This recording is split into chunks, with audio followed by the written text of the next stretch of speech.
I often hear people say, don't worry what people think of you. Or don't care. Just don't care what people think of you. And there's a deeper, mature spirituality. So this in a sense, if you have a fear of what people think of you, and you say, I don't care what people think of me, even though the fear is there, what you're actually doing is creating a rebellion. This is the pattern that creates a rebellious attitude, and a rebellious pattern and energy in which you rebel against society, rebel against government, schools, structures of society, culture, okay? Because deep down, there is a fear. For a lot of people, not everyone. You know, if you've had a very integrative upbringing, you know, where you had a lot of warmth and love and support, you'll likely feel very secure in yourself, okay? But most people, whether it was the caretakers, the school systems, other kids at schools, the teachers, the neighborhood, whatever, you know, didn't have this. So, people develop fears of what other people think, insecurities. And it's a very mature thing to be able to become aware that these insecurities exist. And it's even more mature to not need to push them away. These fears I've spoken about in other videos, and I speak about in my book Leaning into Life. These fears are natural mechanisms of the human being to keep in good relationship. People take on so for example, tribal consciousness. People wanted to stay in very good standing with the tribe and developed self-protective mechanisms to not do anything that would get them ostracized and kicked out of the tribe, which would mean death.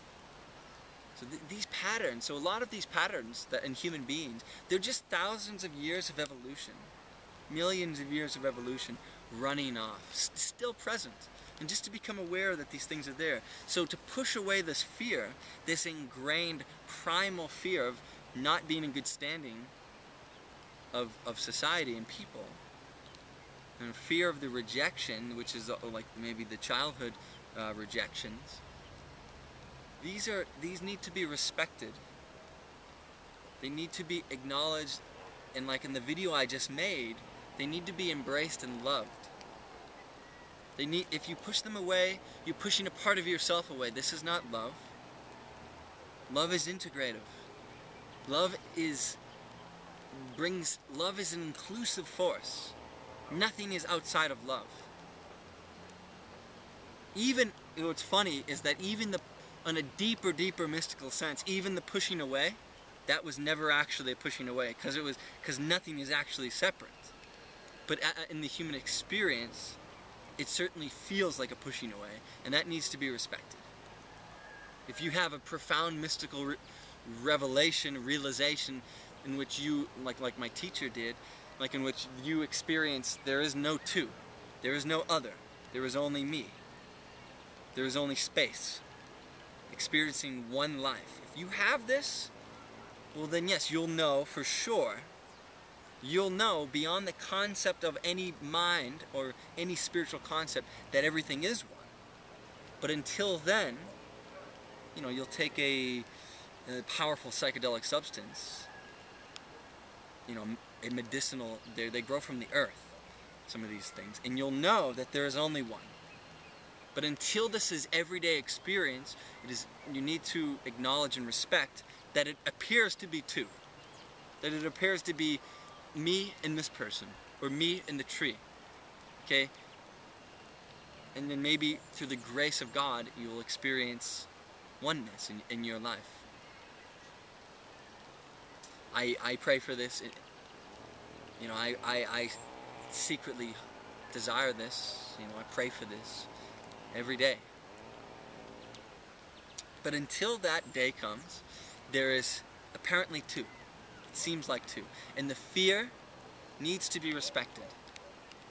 And like the self-love process, the integration process, is when you're with yourself through meditation, love the fear. Know that it's serving a very important purpose in your evolution, in the human being's evolution, and love it. And the more you love it, the less role it'll play in your life, because you'll get more clear as to why it's there, and you'll know it's not so necessary. And it may stop altogether, but it likely won't. And it'll subside. It'll decrease in its intensity and energy, and the amount it clings to your ego, and the amount that your ego holds on to it. And it'll get less and less, until maybe one day it is not there at all, or it'll just be in the background, and you'll be like, oh, that's that fear again, and it's not gonna stop me from meeting this person that looks interesting, or it's not gonna stop me from traveling, or it's not gonna stop me from making amends with family, or it's not gonna stop me from whatever. The fears don't need to stop you. They just need to be, the fears need to be acknowledged and respected. And the more you can allow more and more parts of yourself, the less they'll cry out for attention. So I hope this video was helpful. Thank you so much for watching these videos and allowing me to do what I love to do. Have a great day. Peace.